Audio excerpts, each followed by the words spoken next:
વિવિધ કાર્યક્રમો થકી ગીર સોમનાથ જિલ્લામાં વર્લ્ડ એન્વાયરમેન્ટ ડેની ઉજવણી થશે। તારીખ 22 મેથી 5 જૂન સુધી શાળા, college, bus station, railway station સહિતના સ્થળોએ પ્લાસ્ટિક મુક્ત અભિયાન અંતર્ગત કાર્યક્રમ યોજાશે।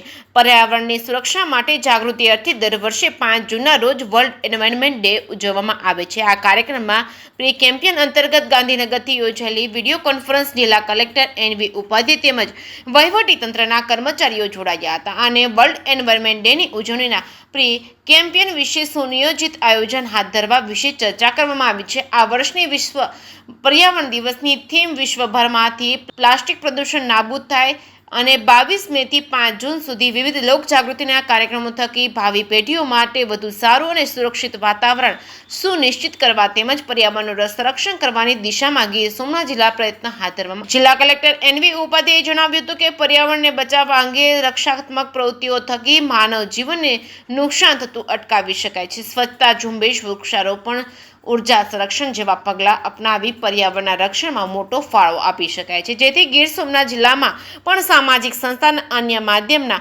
સહયોગ થકી પર્યાવરણને લગતી અનેકવિધ પ્રવૃત્તિઓથી લોકજાગૃતિ ફેલાવવામાં આવશે। રાજ્ય સરકાર દ્વારા આગામી તારીખ 22 મેથી 5 જૂન સુધી વિશ્વ પર્યાવરણ દિવસની ઉજવણીને લઈને પ્લાસ્ટિક મુક્ત અભિયાન અંતર્ગત કલેક્ટરે ઉપસ્થિત સર્વ અધિકારીઓને સુચારુ આયોજન અંગે માર્ગદર્શન પૂરું પાડ્યું હતું। જે કેસરી ગુજરાતી સાથે મહેશ વાજા, સોમનાથ।